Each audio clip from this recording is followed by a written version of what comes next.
Well, friends, a few months ago I booked this 2022 Kia Stinger GT Elite with the Suede interior package, thinking it'd be a week of fun and exhilaration as I drive one of my all-time favorite new cars.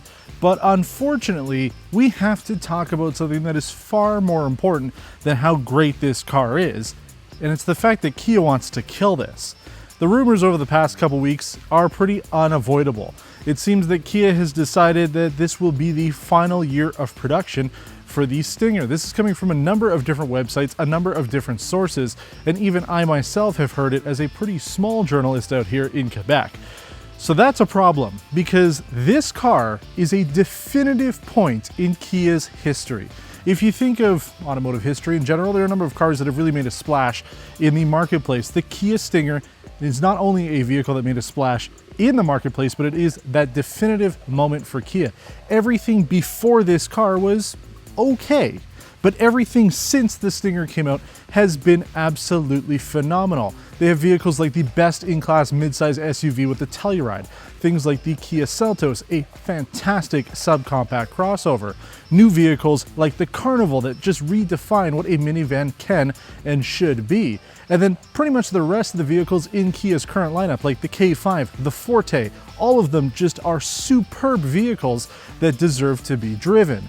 And the Stinger is the halo of all of those vehicles put together. This is the culmination of everything that Kia has been working towards over the past decade as a showpiece, as a pièce de résistance, to show the world this is who we are, this is the future of Kia, here we are, and you better enjoy it. And it is so hard not to enjoy this car because it truly is one of the best new vehicles you can buy today.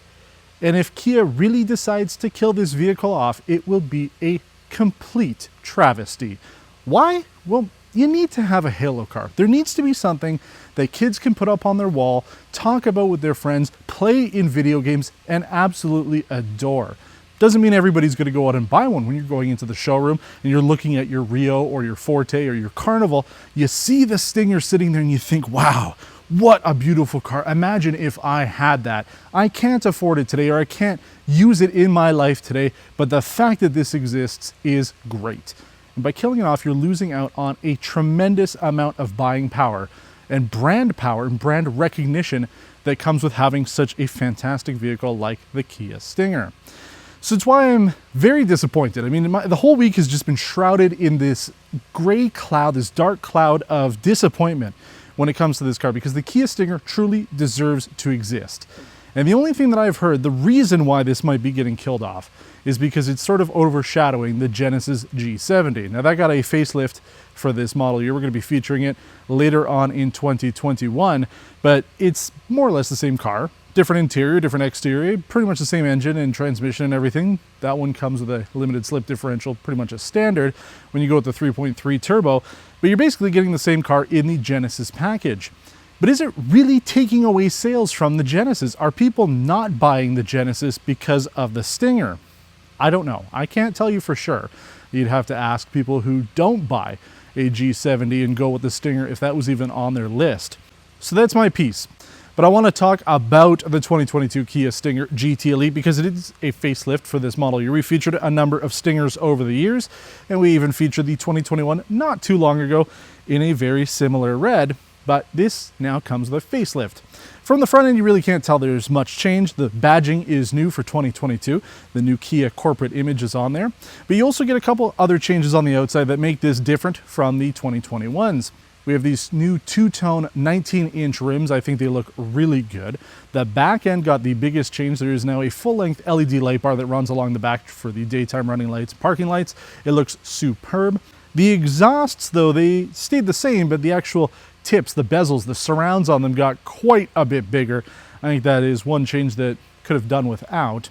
And they've changed some of the coloring for this. This technically here in Canada is called California Red, but you get it in the United States as High Chroma Red. And also, as far as I can tell, this GT Elite with Suede is not available in the States. The closest would be the GT2. And again, as far as I can tell, the Suede is not available, but I believe that's because in the States, you guys got a different package for 2021. So we're kind of getting what you guys had last year, now in the top end trim. So this is the way that I would take it. The only change I would take with this green ascot, a new paint color for 2022, looks great on this car. That's the color I would take, and I would configure it the exact same way. Now the interior also got some updates. The cluster housing has been updated slightly. You can see there's some extra trim around some of the bezels. It looks pretty nice. We also have the updated mirror. So the rear view mirror now is frameless with HomeLink built into it. Looks very sleek. And probably the biggest technology change on this is the new 10.25-inch infotainment system, running the latest version of Kia's infotainment system. Great stuff there. So that helps with the 360-degree camera system. And then finally, the other thing on the inside that has changed are red seat belts. It's an option, comes on this trim with this configuration. I think it looks pretty cool. Now, the last mechanical change for 2022 is the engine. It's gotten a tiny bump in power. The 3.3-liter twin-turbo V6 now produces 368 horsepower, and this is using the second-generation all-wheel drive system. Here in Canada, that's the only way the Stinger comes. In the States, you can get a rear-wheel drive only version, but here in Canada, all-wheel drive is definitely the way to go. Now, I've said my piece on how and why this car should exist. We've talked about the changes that come with 2022. I think it's time to hit the road and see how the 2022 Kia Stinger GT Elite performs on the road and why it's still my absolute favorite car today. Any week that I have a Kia Stinger is a great week. I just enjoy driving it. And that's what's really impressive about this car. You know, you can make something that looks really good, maybe something that's priced well and uses, you know, some decent stuff overall. But everything comes together so well when it comes to the Kia Stinger. The chassis is very well tuned with everything that goes into it, including the engine, the transmission, the all-wheel drive system, the braking, the handling, the cornering, everything so good. I mean, this thing is engineered incredibly well. And the fact that this costs $54,000 Canadian, which hasn't gone up that much since we featured it originally back in I think we did the 2019, but even 2018, I think. Doesn't matter. The point is, it has just been such a great vehicle in the marketplace. And one of the things I didn't really touch on when we were outside talking about it is, you know, again, that halo car idea. There's, you know, every manufacturer has something at least to aspire to. Now, this is my opinion. You may not agree with it, so don't get all upset in the comments if you feel slightly differently. But when it comes to something like, say, a Subaru STI, okay, it's well performed. People like it. There's a big enthusiast community around it. But I feel when you see one of them on the road, you look at it, an STI, you move on with your life.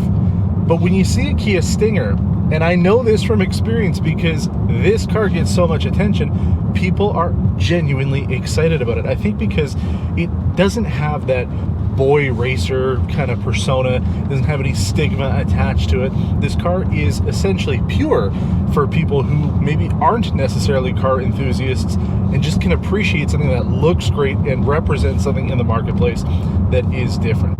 Another example could be something like a Chevrolet Camaro. You know, you get the top end trim with the V8 and everything. Yeah, it's a cool car. People, again, will kind of look at it. Oh, cool, Camaro. Move on with their lives. But something like the Stinger, it just, I don't know, the attention I get in this car is great. People stop and ask me, and especially with the new badging and everything on it, I've had more people ask, you know, what kind of car is that? What brand is that? You know, because Kia is in this transition period with their logo, it is fresh, it is new for people. It gives them an idea of what a Kia can be, which again goes back to what we've been saying since the start of this episode. It's why it's so crucial that Kia keeps the Stinger, because you want to have that flagship vehicle that shows the world you've arrived. And there's nothing better than driving this thing in sport mode. I was joking with my wife this week, you know, I start the car, I put it in sport mode, it stays in sport mode. You should never ever use any of the other modes, because you really should be enjoying this thing in full sport mode. And that's the way I do it. I don't keep it in manual shift mode. We talked about it when we did the Stinger originally. You know, this uses just a regular 8-speed automatic transmission. It works pretty well. I think it could be interesting to see, especially with Kia and Hyundai's new 8-speed wet dual clutch, how this car could perform if they added that to it. That would be pretty cool, but I don't think it's necessarily needed. Any of the small complaints that I have about this car, they're not real complaints. It's really just nitpicking. If you really wanted to make it absolutely perfect, maybe try the 8-speed wet dual clutch. The other thing too, the head-up display, it's functional. I would like to see some sport modes for it, so be able to show the tachometer on there as well, and most importantly, the actual gear you're in if you're in manual shift mode, because normally if you put it into manual shift mode, you got to look back down at the bottom of your cluster, whereas it'd be nice if it was up in the HUD. So a couple small things like that again don't take away from the experience of the car, but if they just added those few things, we would be pretty much close to perfection when it comes to the Kia Stinger. And there really is no car that is perfect out there, but that would bring it so close you could almost say it and get away with it. Now we have 3 extra horsepower this year, launch control ready, and we're off. Man, 100. Oh man, that thing sounds so good. It's fake. We talk about this all the time. The options to change the engine sound or the fake engine sound are in there, but this still is a 3.3 liter twin turbo V6 with a pretty nice exhaust system on here. So there is some real sound going on in there, but I do like it no matter what. It doesn't matter if it's fake, but this thing is quick. That was in launch mode, full automatic shifting mode. We talk about it pretty often. I don't usually like to keep the cars in manual shift mode just because I find that, especially when doing a launch, the computer knows best. It can shift at the right time. But you know, you buy this car, it can be sort of the Swiss Army knife of cars because the functionality is there. The lift back, sort of hatchback design here, the fastback design works out very well. Good trunk space back there. Rear seat space, yeah, it's comparable obviously to the luxury end compact luxury vehicles, BMW 3 Series, Mercedes C-Class. So you've got that space back there. Not ideal for a big guy like me, but the seats here are comfortable, good headroom, good space overall. And the thing that I've noticed, especially with these seats, these suede seats, they are more comfortable than the typical leather seats that you get on the Stinger. So this is the way that I would take it because I feel that the comfort has been improved when you go with the leather and suede setup here. It feels very nice, grips me well, ventilated heated seats work great. Oh man, so good. I love it. I really, really do. It would be a terrible loss if this car did not exist anymore. The entire world should be upset about it. So write to your local Kia district manager, tell your regional managers, tell the corporate bosses that be that this car should exist, because it really should. Oh man, I love it. But I said it on social media, so I'll say it here so that you who are watching know what I'm talking about. If I had a $54,000 Lotto Max win or whatever it may be, if I had 54 grand in the bank that I could spend on a car, the Kia Stinger is the one that I would buy. However, if I also had $1 million in the bank, tomorrow I won the lottery, I had $1 million, I could buy any car I want, I'm still buying the Kia Stinger. Why? Because it just ticks off the boxes that I look for when it comes to a car. It performs so well. And yeah, I could go out and buy your German luxury default vehicle that you buy when you win the lottery or you have a lot of money. But why? I've driven all of them. They're all the same. The interiors are the same. The exteriors are the same. But the Kia Stinger is completely different. And that's why I absolutely love this car. I cannot get enough of it. I truly enjoy it. And as I mentioned, the facelift just makes this better. The back end improvements there. Front end looks still so good, so great. The interior, the technology has been updated to make this car feel modern. This car will age incredibly well. The pre-facelift ones will as well, but with the updated infotainment system and stuff on here, this definitely feels like a car you could keep for 10 years and still feel fresh. So Kia, my last ditch effort, do not kill the Stinger. It deserves to live. If you have any questions about this episode or this car, please leave a comment below. I do try to get back to absolutely everybody that I can in the comments. If you like the video, please consider giving a thumbs up to the video and subscribe to the channel if you haven't done so already. Thanks for watching, and until next time, take care.